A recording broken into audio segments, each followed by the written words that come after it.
everyone, and thank you for joining us today for what promises to be an enlightening discussion about the intersection of wireless technology and software engineering. I'm Grant McGaw. If you did not know, I'm the CEO of Five Star BDM, and I am happy to be moderating this session with two distinguished leaders in their respective fields. And we're living in an extraordinary time where the fusion of wireless innovation and sophisticated software engineering is revolutionizing businesses and how they operate and the people who live with these technologies. So today we're going to explore this transformation with our exceptional panelists, Darren Millett, a pioneering force in wireless infrastructure advancement, and Ronald Shaw, whose expertise in software engineering and integration has helped countless organizations embrace digital futures. So, over the next hour, we will delve into the latest advancements in wireless technology, examine implementation challenges, and explore how these innovations are enhancing user experiences across various industries from healthcare to smart cities and beyond. So we've saved a lot of time at the end of our session for questions, or during the sessions we've encouraged Q&A. So we want to ensure that we deliver practical insights you can apply in your own organization. So without further delay, let's begin this important conversation about shaping the future of connected technologies. So Darren, I'd like to start with you. And here's the question.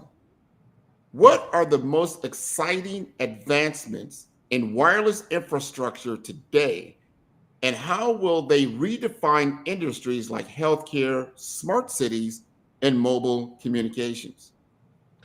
Well, that's a great question, Grant, and thank you for having me be a part of your show. And nice to see you, Roanoke. Look forward to this discussion.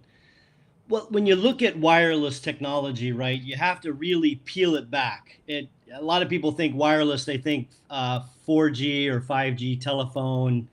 Um, there's a lot of aspects of wireless that I think we need to break down here as we move into this conversation of the impact it's going to have, I believe, going forward.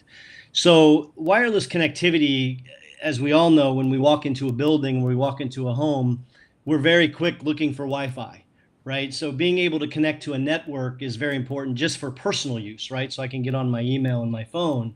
As you start looking at a building, as you start looking at a city, today, I would say almost 99% of the things that need to connect don't have anything to connect to.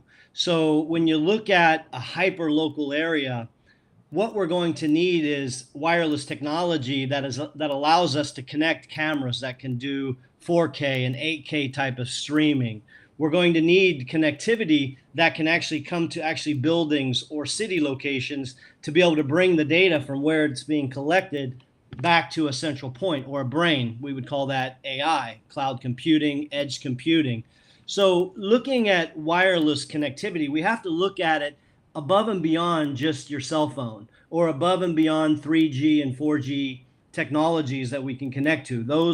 Those networks are really designed for mobility. They're designed for us to communicate on our phones. They're not really designed to implement the kind of software that Roanoke is already developing, and that he will be developing going forward, to bring intelligence and to bring smart to buildings and cities and applications. So the physical layer of building this infrastructure, we used to spend $30,000 or $40,000 to be able to transmit 1 gigabit of data a few miles. Now we can transmit 10 gigabit of data in some instances up to 20 miles for $500. So when you start thinking about the innovations that are occurring in wireless, I call it Metcalf meets Marconi, right? Now we have the capability to transmit massive amounts of data, not only to and from distances, but when you walk into a building, Wi-Fi 6, Wi-Fi 7, and Wi-Fi 8 technologies bring an abundance of technology and connectivity, but also the ability to give somebody prioritization, or to give a camera prioritization. So I wanted to start the discussion really talking about the physical layer of wireless and the differentiation that we need to understand for what's coming for new 21st century digital infrastructure. Great question. Now, I appreciate you laying the foundation because we all know that the The physical layer is the cloud. It's kind of an oxymoron, but that is the truth. But is it up to snuff? Is it up to speed? Can it handle the inherent load that we're looking to put upon it? And then as we look at it from a software layer, now I'm going to direct this next question over to Roanoke Shaw, because everyone knows, AI is just bananas right now, but it is a creature that's been released into the wild that we really don't know exactly how it's going to behave. We have some assumptions, and that's about it. So here's the question for you, Roanoke. How are advanced software frameworks enabling companies to fully leverage these new wireless infrastructures? And what role does integration play in unlocking their true potential?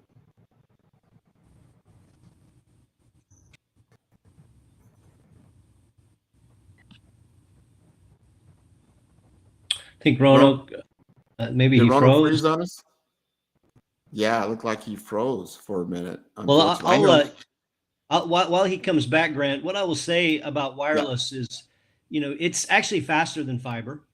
It can be designed to be more resilient than fiber, meaning if you have fiber coming into your building, that's just one route of traffic that can be cut, and you don't know where that fiber goes once it leaves your building. So it's actually that can be a problem even if you have fiber. Now 75% of buildings in America do not have fiber optics, and if you think about cities that want to implement smart technology in the software that Roanoke is developing, you're going to need a more resilient architecture. So wireless is actually better than fiber. That's the narrative that I continue to fight against. It looks like we got Roanoke back.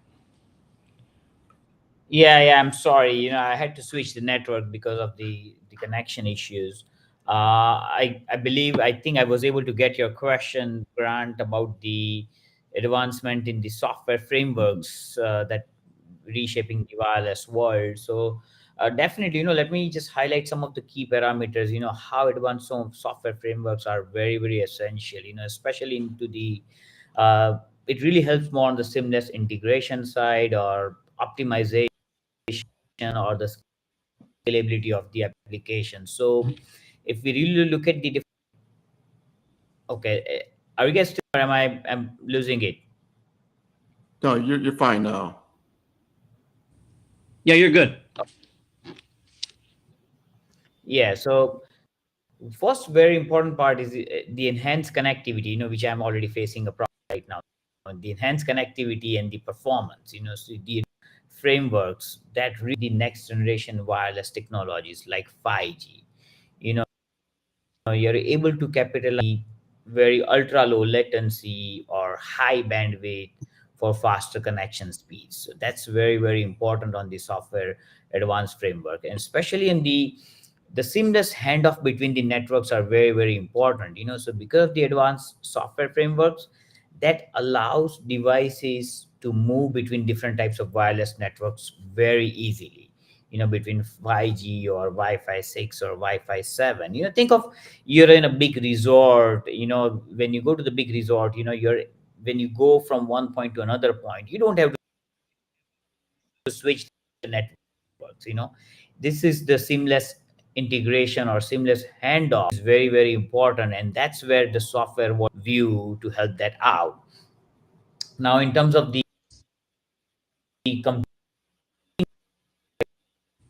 edge computation, advanced software frameworks, now this supports the edge computing. So the processing part is closer to where data is generated. And it's very, very important, especially in the IoT world, where the processing power is near to where the data is. We can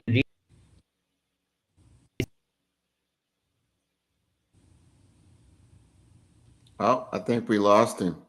I think we're making a great point as to my business I'm not model, sure if you're Grant. still able to hear me.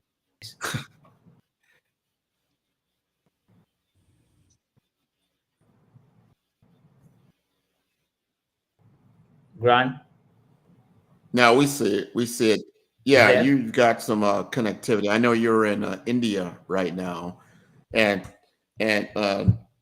Darren just made a point. Like this is what we're experiencing now with load on across a worldwide network, and what that really looks like. And you made some points between wireless and fiber, and how that's going to look as we move forward. But give us a little bit more insight while we wait for I mean, it's a great Ronak. example. Now, I know Ronak's in India, and they have great internet, by the way. They got great broadband in India, as a matter of fact. And the U.S., I mean, we have the same problems here. So, you imagine we're just doing a video conference call right now. Imagine if you're running a real application, an AI application that's critical, meaning, it's important. And then you have this type of situation. The current network infrastructure in the United States, there is no service level agreement. Even if you have fiber going to your building, you're not going to get a real service level agreement from the incumbents because they know their infrastructure is vulnerable. It's also very old. And these companies don't have the capital to invest in the demand that is already here today just for basic connectivity. So when you think about the digital divide, Grant, now we're going to move towards a digital plus an AI divide. I want to run AI in a building, or I want to run AI in my city to detect guns, cameras that can detect guns, or traffic signals that will move based on computer vision. You need a network infrastructure that is reliable, resilient, has redundancies, not only in connectivity, having multiple routes, but also has a backup power source in the infrastructure so that if the grid goes down, the new power source, the backup power, would be able to kick on in multiple geographies, in multiple locations, a hurricane, an earthquake, a fire. We know in California, we know in Hawaii that the cell phones didn't work and the alert systems didn't work because the networks went down. And this is where we're going as we talk about the tie-in of connectivity and AI software and what Roanoke and his team are building, those types of applications. I think we're in the very early stages, Grant. I mean, if you looked at this as a marathon, I don't even know that we're starting to warm up in the parking lot yet because there's so much work to be done to build the infrastructure. And we all know the hype around NVIDIA and building these hyperscale data centers and building this infrastructure in West Texas. That's a big piece of it, right? We know that we need those gigantic brains, but the idea that we're going to be able to build gigantic brains all over the world, it's just not feasible, right? There's not enough power. If I wanted to have, if I need new power here in one of my data centers in Miami, from what I understand, the wait might be 5 years just to bring additional new power to a data center here in Miami. So, the architecture of what we have to build at the physical layer is emerging, and there's ways that we're figuring out how to build these networks at 1/100th the time and 1/100th the price of traditional 20th century fiber optics, which put AT&T in debt of $180 billion now. Verizon has a debt of $140 billion. Wow. These companies don't have the capital to build the infrastructure in that way. And then looking at the application layer of the stuff that Roanoke is starting to build and others, the ability to, have thermostats in buildings that can turn on and off when there's nobody there, have sensors and that can detect floods. There's buildings here in Miami that have flooding that cost $400,000 or $500,000 an occurrence, and they have 2 or 3 of these over a 50-story building. That's a couple $1 million. For $20,000 or $30,000 in infrastructure and software, we can solve that problem. But it's going to require building this new infrastructure. It's going to require new software that can scale, that can manage this data and do something with it. And that's the exciting part of where we're going. The impact this is going to make on buildings and cities, healthcare. It's just super exciting. I'm excited. Now Roanoke, you're back. Yes. I think I'm probably hopefully in much better network now. Sounds good. To whole different new network. Yeah. So I know I left in between the answering that question, and if you want, I can probably move on to those. Well, I think it's important for us to really understand, because Darren has laid out where the infrastructure is today, and there's some of the challenges that are there. But having smart networks, detection networks, things that are happening, and those handoffs between networks, and you were kind of alluding to that. Can you just take us through that again? Yes. So we were discussing more about this advancement in the software development world, which is really helping the wireless technology in different ways. So we were discussing more about the edge computing, where the advanced framework really support the edge computing and the processing power is actually distributed where the data is generated. It's very, very important, especially in the IoT world, where we are able to minimize the latency as well. Now, another important part is the real-time processing. Because of the edge computing, we are able to get the real-time analytics, and that really helps to make the decision much faster. So, and it really allows the faster data transmission between the devices because of that. Now, if we talk about the scalability and flexibility, advanced frameworks really often embrace microservice architecture, and that enables company to build very scalable and flexible application because of the microservice architecture. And a lot of the companies like us, we use containerized environment like Docker or Kubernetes, and because of that, our applications that can be scaled much faster. Now, security and compliance is another bigger aspect here as well. So these modern software frameworks where we are building all these applications, they actually come with a lot of built-in encryption as such, and it is kind of designed to protect the data in the transit over the wireless networks. Because remember, we work in the healthcare world, or there are different compliance like HIPAA compliance or GDPR compliance. We have to meet all those compliance while we build these solutions, because it's not only building the solutions. Most important is where the data is flowing through is something that we have to be very, very careful. And we have something called automated compliance. That's what we try to implement now. So the all these advanced frameworks, they really provide the automated compliance checks, which is very crucial when more data is transmitted over the open or shared wireless networks. So the compliance checks is very, very essential. And another part is the interoperability and the integration. So these advanced frameworks, they really offer robust APIs and middleware. Because of that, we are able to connect different devices or platforms or different services within the wireless ecosystem as well.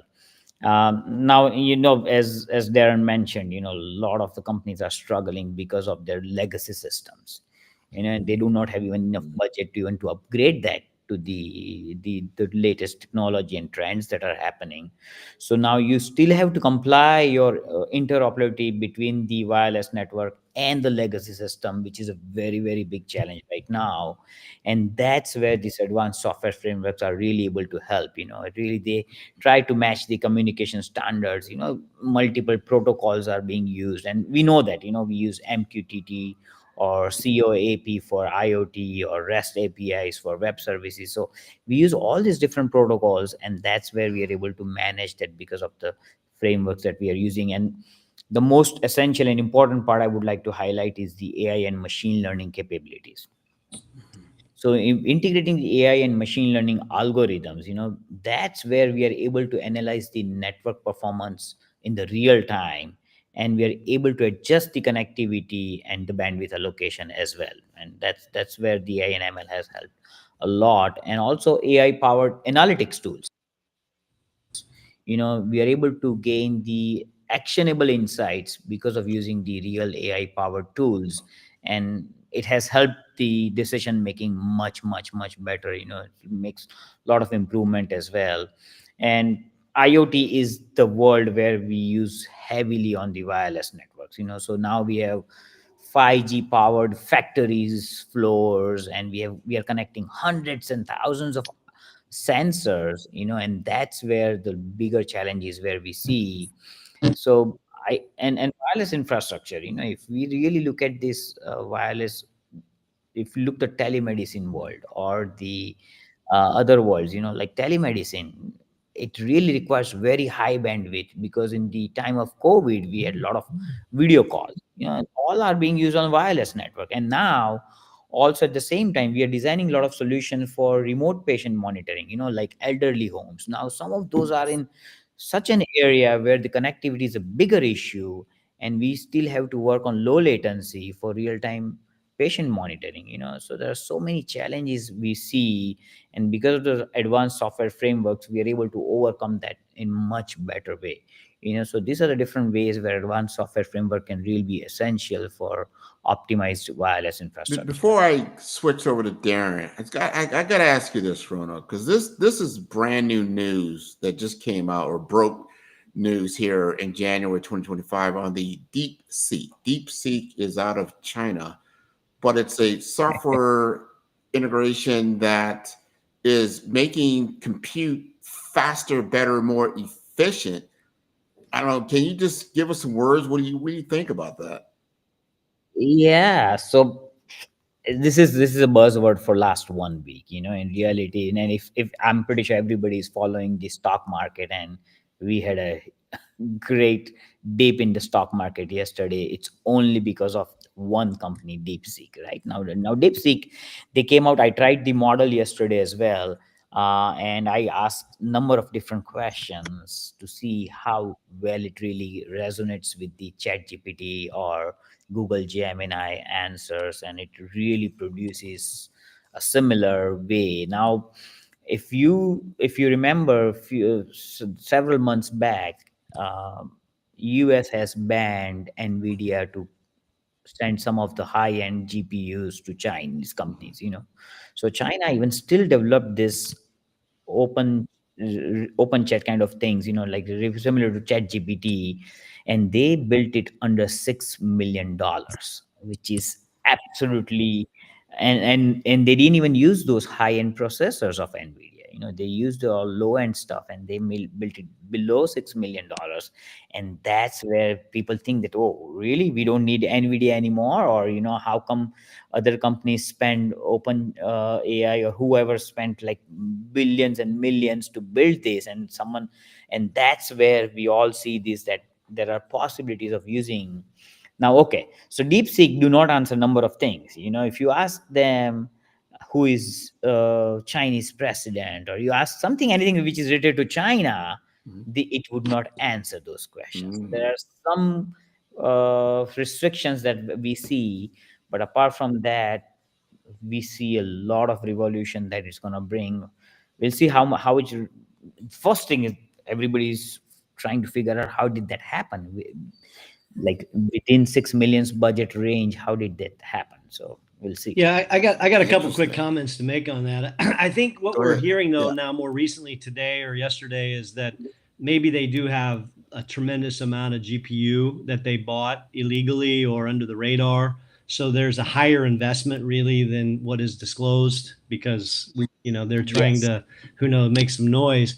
But I want to go back to what we started this conversation about, and I'd like to hear Rono, confirm or deny this.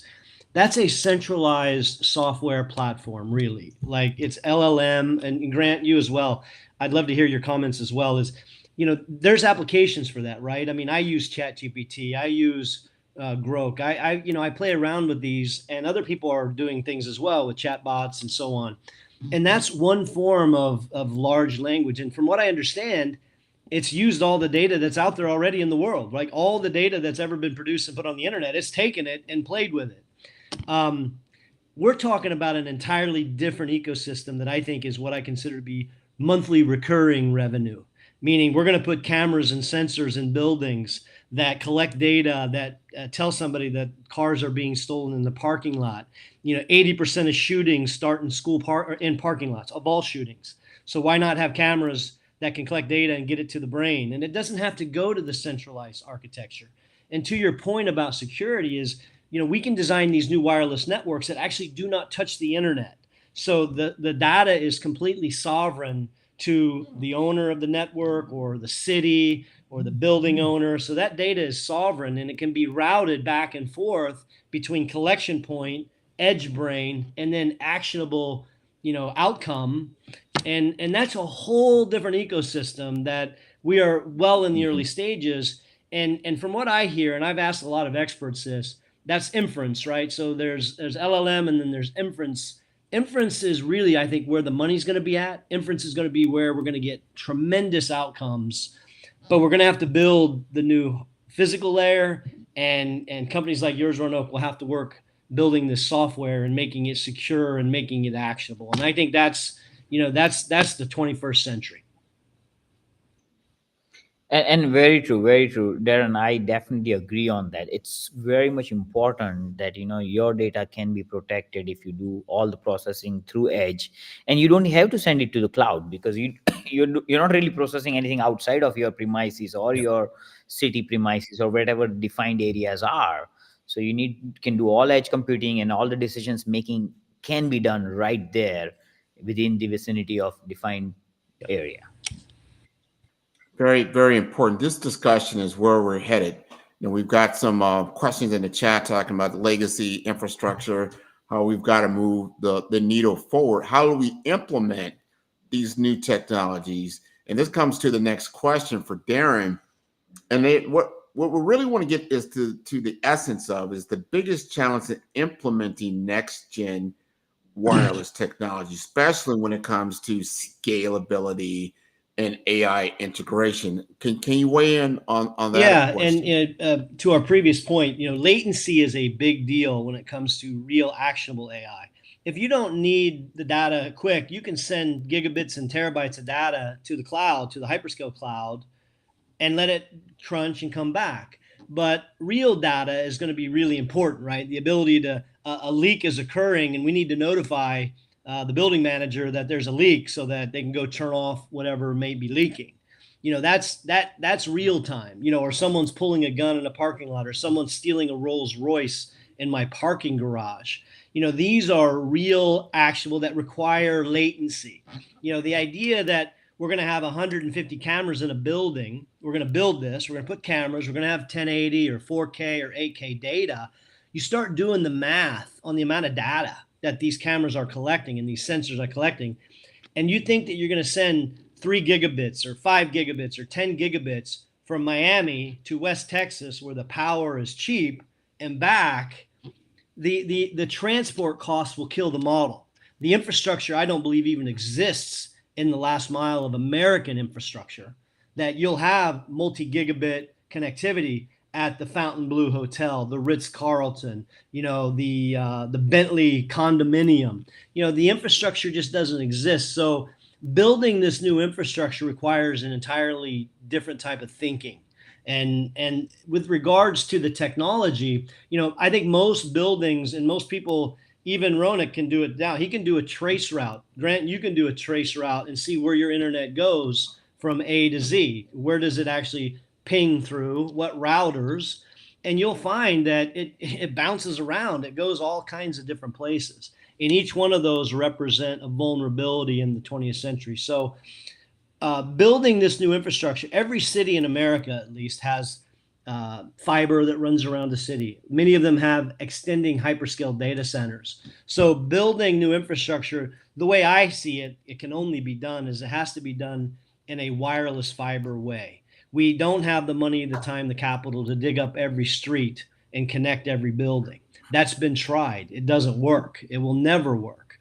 The idea that we're going to connect every street light with fiber so that we can enable intelligent traffic signals. Miami is the 8th most congested city in America because you sit at a traffic light with it's red and there's nobody on the other side. So that, and the technology exists to enable all of this. So the one thing, and I know the capital is coming into this space because we just have to look at the amount of capital that was announced in Washington this week, that they want to put $500 billion into AI. I believe that number will be 50 to 75% in a new architecture, because they may spend $100 billion trying to do the old way of these hyperscale and building data centers where the energy may be cheap. We need that, but we're going to have to shift that capital allocation to building new infrastructure that makes sense and that has a return on investment that's not 10, 20, 30 years in some instances.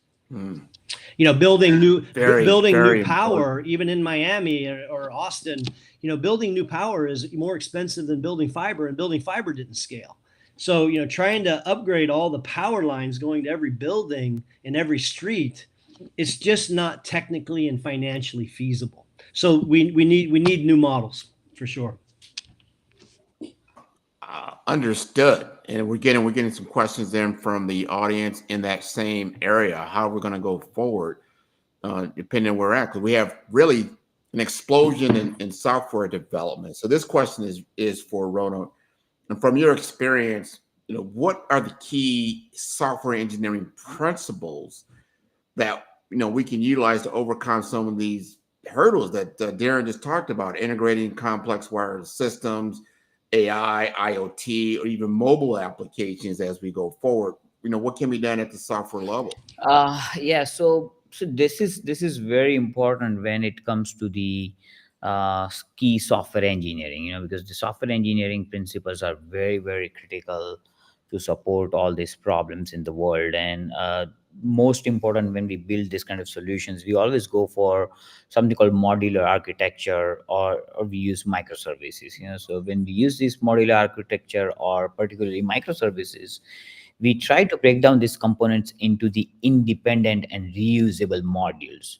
So when we do this, we can easily use these modules again. We can redevelop, test, and deploy it individually very, very quickly. There is something called separation of concerns. It's called SOC in our language. So separation of concern involves organizing the code in such a way so system addresses a distinct concern every time. So because we have user interface layer, we have business logic layer, we have a data handling layer, and we organize the code in such a way so it really addresses the distinct concern every single time. Because in the wireless system, data flows between the devices and networks, and each layer needs to handle its specific functions very, very effectively. So that's why separation of concern, which is SOC, is very, very important. Now, when we build these solutions, we also try to keep the resilience and the fault tolerance. We try to build that into this as well. So, wireless system, we always know that sometimes it really operates in very unpredictable environments, like especially in the IoT application world. So if we need to make sure that fault tolerance into the architecture should be built and in such a way that system can continue functioning or gracefully recover when parts of the system may fail. And we do see the failures. So we really want it to even continue functioning even at the time of the failure. So that's very, very important. And we also do something called asynchronous programming. So that's very essential, because in the event driven architecture and in the ideal wireless systems, the asynchronous programming is very, very important, because system can react to number of different events. Because there were time where you know back in the time, the solutions were designed in such a way that it's kind of a queuing process. One process has to end before the software will take care of the another process. But now, because of the asynchronous programming, we can handle multiple events at the same time, and that's very, very important. And now, security by design is very, very important. So in the wireless systems, where data is transmitted over the potentially untrusted networks, we actually use AI models to process the sensitive data. And we use these models, and we use the security from ground up when the applications are built. So that's very, very, that's where we see the AI use as well. And the scalability and load balancing is another critical area, because as a system grows, you never know how much data you're transferring, or how much load you're going to take, depending on what cameras is processing what at the time. So we have to have an ability to scale it even the horizontally or the vertically. Horizontally means, let's say your system is overloaded, you should be able to add more physical capacity, like more machines to it very easily. Or vertically means, you may have to upgrade your system very quickly, so you should be able to update your system. So it's called vertically in our language as well. So it's very, very important that you are able to scale your load balance your system at the go. And interoperability and standardized protocols are important, because in wireless systems, particularly in IoT and AI, there are different devices, different applications, and they all need to communicate each other with using different technologies. So interoperability Mhm. through standard protocols is also very, very important. So we also use continuous integration and continuous deployment, which is CI/CD, because in AI and IoT, we develop new features every single day, and there are bug fixes and there is optimization going on. So we do a lot of releases every single day. So CI/CD, which is continuous integration, continuous deployment, is very important because that creates a pipeline and we can automate all these processes very seamless, so we can build, we can test, we can deploy everything in the same go. So CI/CD is very, very essential. And now real-time monitoring has helped a lot, because we are able to gain a lot of real-time analytics, and constant monitoring are very important to ensure that if the system is functioning optimally the way we want. We also use something called TDD, which is test driven development and automated testing. So TDD and automated testings are very, very essential in our world, because that's where we ensure the code which is written is top level quality and it's a reliable code. So it's a lot of our automated tests would tell right away that if our developer has done the right job or not as well. And we implement the unit testing, integration test, end-to-end test, and also in the IoT world, what we do, we create the simulation environment as well. So even if you have a 5G factory floor with thousands of IoT sensors, we create the real-time simulation similar to that to see how it's going to behave in the real world, and then we deploy it into the real world. So these are the different key software engineering principles which are helping a lot to overcome number of hurdles in the wireless world. I like that. Because you got to be more efficient with the load that you have, right? Now I'm going to pull this one over to Darren, and this comes directly from the audience from Chiadi, if you've seen that there. But he says specifically, I've often thought that we have been diving headfirst into these data center infrastructures and not thinking long term about maintenance, so as to not waste time and money when we start to see the eventual environmental effects on these centers. What are your thoughts on the progress of renewable energy and its place in wireless connectivity and AI, especially now with DeepSeek creating their system at a lower cost? Can you weigh in on that? Yeah, it's a great question, and thank you for that one, Chiadi. So I believe this is very timely. In fact, I started thinking about this a couple of years ago, this very question, that building hyperscale data centers, tremendous amount of capital. It's centralized in its structure, requires tremendous amount of power, which is difficult to get and maintain. And then you think about the investment. I'm no expert in data center finance, but from what I understand, some of these data centers may have 100-year payback at their current structure of the way they've been funded. Sort of the build it and they will come mentality. I think that's very risky. In fact, if I'm advising, or if I'm putting my own capital, in fact, I am putting my own capital, I'm putting my money where my mouth is, into this model where I believe we decentralize the compute and storage, so it doesn't cost as much. And instead of having a giant data center every 20 or 30 square miles, we have 20 or 30 mini data centers per square mile. And this allows us to have more efficiency and the ability to decentralize. And there's a lot of benefits in decentralization. The biggest, in my opinion, is the cost, and not only the maintenance, but the sustainability of that asset. I believe that asset can pay back faster. Plus, we can use solar and wind to power the mini data centers because we don't need as much power at the centralized. You can't build enough solar and battery to power a massive, megawatt data center. But if you have smaller little mini edge computes, you can use solar and battery to supplement whatever power may be there from the grid.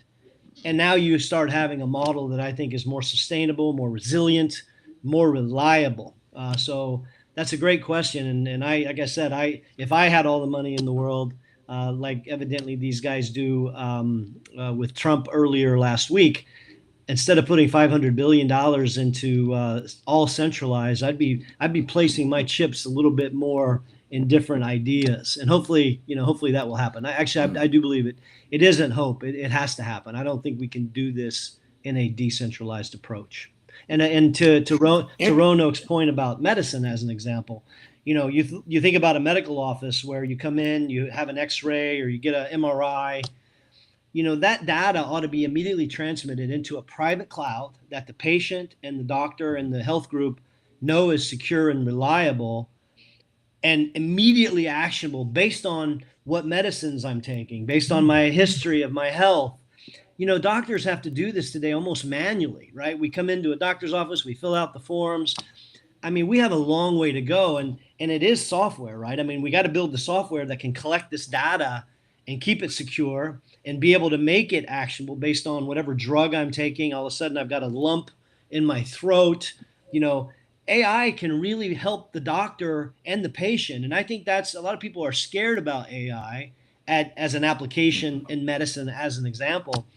I think it's the farthest thing from the truth. I think it will bring in efficiencies and save lives. And then that data can go to the large language model so that maybe they can start thinking about how to, create new medicine like they were talking about. So, like I said, I think we have like I said, we're maybe in the first mile of a marathon here, but it's an exciting place to be. So great question, Chadi. Thank you. No, great question. And all of you're right. We are on the precipice of a great technological evolution. And our technology has been around maybe 50, 60 years to a certain degree. Internet's been around, almost 25 years now. And it's very good at supporting an infrastructure. Through, unfortunately, the COVID experience, we begin to see that we can manage a worldwide load that we never could before, talking about high-end bandwidth, with video and things like that. The end user experience is what we're talking about, right? LLM is just one aspect of AI, right?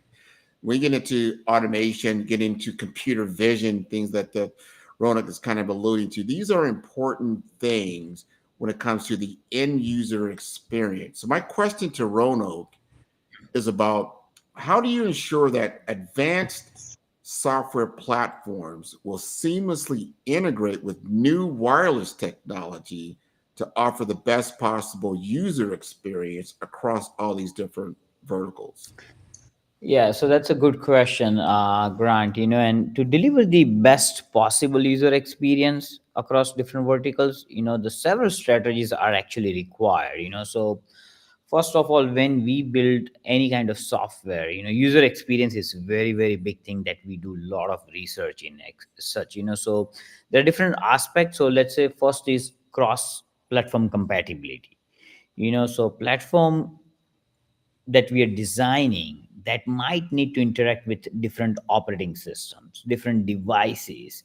It has to go through different networks, like there are different networks that it has to operate under. So ensuring that the software that we are designing is very, very compatible across different platforms, devices, and wireless network is our first criteria when we design this. And we build software which is cross-platform development framework. So we use specially like React Native or Flutter. So we use these platforms when we build this, so which is compatible across different iOS, Android, or computers, and different networks would also manage and handle it.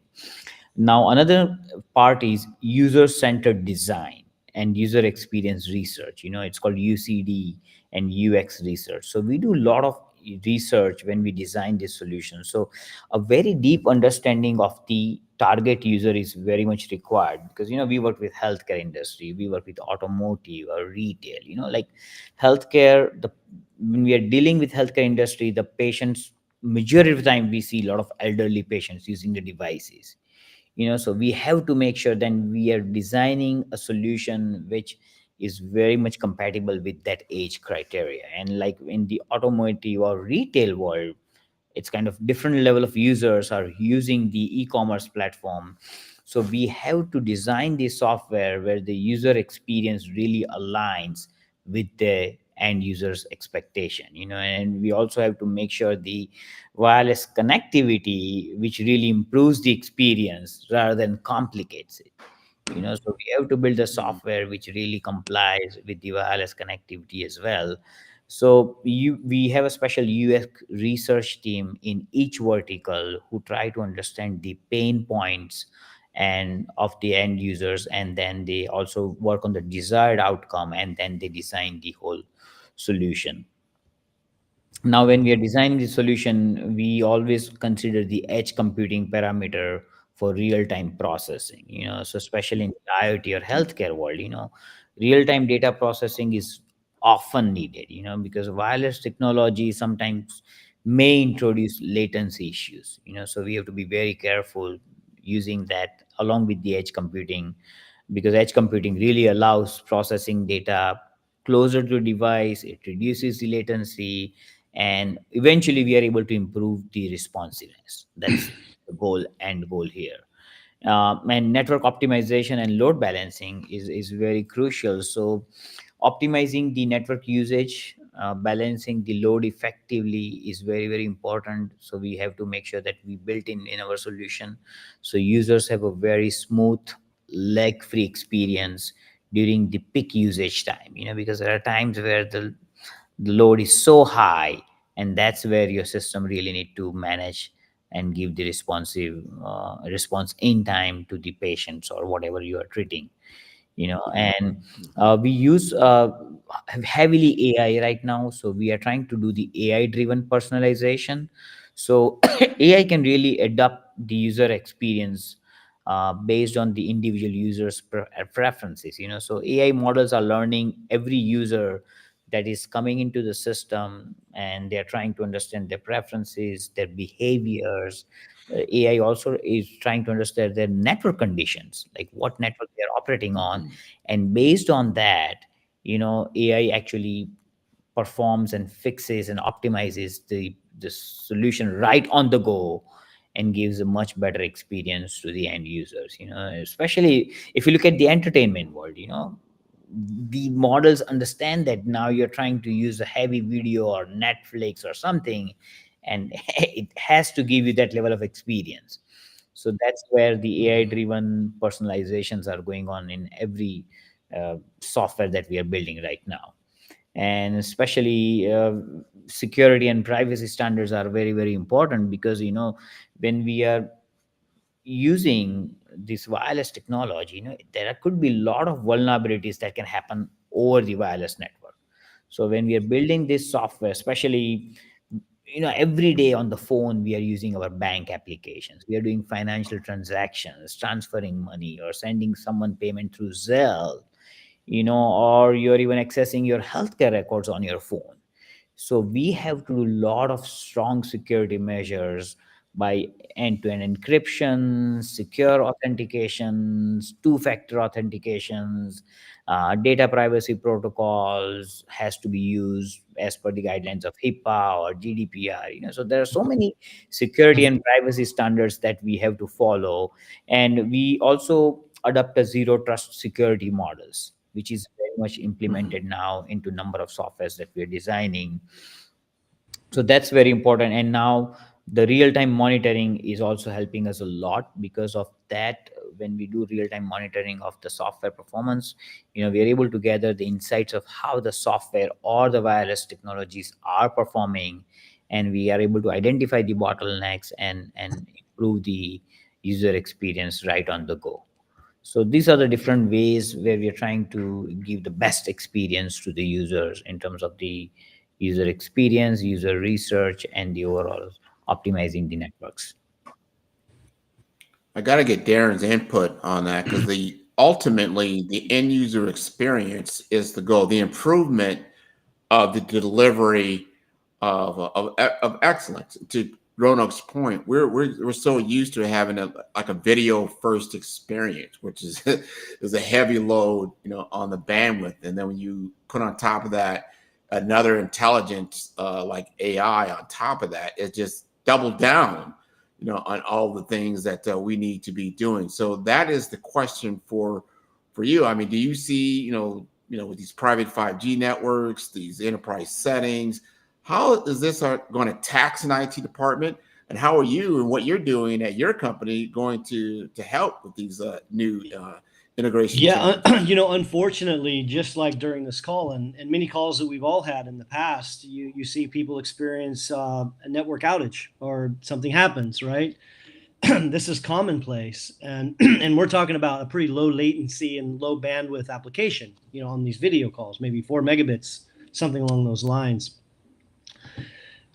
Going forward, we can't have that. And Jim Carlini he's made some very good points on the chat group here on our call about buildings. Each building has a finite amount of bandwidth, and each building has a finite amount of power. So, the only way this changes is that some company comes in and brings more bandwidth, whether that's fiber optics, whether that's wireless fiber, whether that's 5G fixed wireless access from a modem, or whether it's Starlink. I mean, Starlink is making an impact as an alternate connectivity to the cloud capability. But all of these are realities. And I've always thought that connectivity is the foundation first. If you don't have a good foundation in your doctor's office, in your building, in your place of work, in your home, well, you're at a disadvantage. You're not going to be able to use the great software and the great AI that's coming because you don't have the capability to connect back to it in a meaningful way. Hospitals typically have pretty good bandwidth because they were smart. They had the capital where they could have 2 routes of internet at minimum coming, one from one side of the building, maybe from another, maybe from 2 different providers, 2 different networks. Obviously, that creates the resilience that you need to be what I consider a smart building. Jim Carlini in our chat group talks about the value of buildings in America. They've plummeted. Some of them they've lost 90 to 95% of their value. In fact, some buildings in America are worth dirt value because there's nobody there and nobody's coming to that building. As we move forward, the value of a building to me starts with how smart is that building? Does it have multiple paths of internet coming in? Is it resilient and redundant? Does it have backup power to at least enable some smart applications? Does it have wireless connectivity within the building so that people can connect freely? You come into Miami, into many buildings, if you go above the 8th floor, your cell phone doesn't work because cell towers are pointed down. And if you're in floor 10 or 20 or 30 or 40, your phone doesn't work because you have no cell coverage. So, these are, and by the way, these are things that my company have been pioneering, trying to solve. And we are working to scale that now. So we've figured out, I believe, the model to make buildings more valuable, to bring wireless connectivity within the building so that we can enable sensors and cameras that can do smart software applications that are required to lower the operational cost of a building, to make the building more safe, because that's what tenants are going to be looking for going forward. If your building doesn't have that foundational layer of intelligence and connectivity, I don't believe you're going to get any tenants. Therefore, the value of your building may be going down to 0. So in the past, when you had 100% occupancy everywhere, you could get away with being a dumb building. I think as we go forward in 2025, especially with AI now coming, whether the AI is going to make the building more smart or there's tenants that need that bandwidth to be able to transmit the data that they're building some AI software application so they can get it to the test cloud where they got the big H100 and 200 NVIDIAs and then back, you're going to have this type of architecture. So I think the layer starts with connectivity. And then once we figure out how to scale that, more applications are going to scale and more applications are going to make more money. So, Roanoke, his customers and his clients, they don't want to be able to sell to 1 building per square mile in America. They want to be able to sell to 100 buildings per square mile in America. And that's the only way that, and we're going to have to figure out a better way to build this infrastructure in a more efficient way. I agree with you. The economies of scale and the need of both of your technical expertise in what you're doing, whether it's at the infrastructure layer and definitely at the software engineering layer, because it's all changing. We have such a great adoption of the technology. You brought up an analogy that I really, really like, especially when you said about buildings. Think about when you had a Nokia flip phone, I don't know, 15 years ago, right? And why did you stop using that? because the smartphone had more capabilities, more applications. You could do more with it. I don't even know why we call it a cell phone anymore, because it's so much more than that, right? It really isn't a cell phone. Now, a cell phone, that's just an application in the network. I still remember my Cisco guys telling me, and I was an AT&T guy, telling me, hey, that's just an application on the network. It's not the network itself. And you've seen that change. You mentioned AT&T, you mentioned Verizon. These guys were, operating a one-trick pony for the most part, just a real-time telecommunications network. That's one thing. Now you've got a real-time data communication network that's on steroids now when you start looking at an intelligence that you're operating in and automation that you're operating in, and then what you can do. So when you have companies like Agile Infoways understanding these networks and how they've morphed, how they've changed, and there's a demand for more intelligence. I can't believe we're seeing with DeepSeek. And there's going to be many more. That's just one thing. Like, hey, you know what? I can take what we have and make it more efficient, right? I want to ask this question to Ronak. We've got about 2 minutes left. How do you see us being more efficient in utilizing software engineering from a customization standpoint, and not be locked in to some of these big box software solutions that can do one thing but can't do anything else? Yeah, so software world is changing so rapidly right now, and every day I think I feel like I'm learning every day something new. That's what I would say. I'm still going to school every day. I feel that. So you have to build your software using the latest principles. And what we have seen in the past is anything that we have done in 4 or 5 or 6 years of time, technology is changing, and anything that we have done has to go through an upgradation process. So back in time, something called PHP, I don't even know if people know even that technology now. PHP was so popular. Now it's still there, but on top of that, we are using different frameworks like Laravel or something like that. So a lot of the things, it cannot be something that can sustain for long term. So that's something that when you choose a technology, or otherwise you build everything on a core technology like Python or Java, which has been there for so many years and it's going to stay there forever. Like all of the AI models that we are developing, we are using somewhere Python and all those things. So when you're choosing the technology, be very, very careful what your platform is, because sometimes the vendors, we are one of the vendor, we are a company, right? Companies would come and tell you that, saying that, hey, this is the best framework, but you have to do your homework, because sometimes company may try to sell you something because they have that people availability or that technological staff available. But you have to be very careful in choosing the technology right framework, which is more sustainable for at least for next 10 or 15 years down the road, because anything that you are building, you're putting a lot of heavy time and effort and money into that technology, and that has to be sustainable for at least next 10 years. And make sure you use a lot of AI and machine learning models, because that's where you're going to have a win-win condition, because core software cannot do what AI models are doing now. And that's where you have to utilize, you have to be very, very smart on building any solutions by using the heavy on the AI and machine learning technology. I love that. Technical debt. I want my audience to really hear that. You might be in more debt than you realize. Final thoughts, Darren. Look, this is a fantastic discussion. Thank you, Grant, and thank you, Roanoke. I really thought we hit a lot of key points today. Obviously, we're in the early stages, a lot of work to be done, and a lot of great outcomes. I'm not afraid of AI at all. I think everything, just like anything else, things can be used for the good or they can be used for the bad. Obviously, we're all focused on the good. We're going to continue to innovate, continue to make progress, and thank you again for having me on your show, Grant. I enjoyed it. No problem. These are the great discussions that we are going to have. We're going to have them going forward, because we are all riding this new wave in the digital world, and it's a game changer. I advise everyone to see where all the investments are going, where your technical skill sets are, What are your tool sets that you have? And what more important, what's the mindset that you're going forward? Because you don't want to be where Roanoke just really said, is that you're putting all your eggs in one particular way of doing things, and these things change dramatically. And you just have to understand where you're at and how you can operate.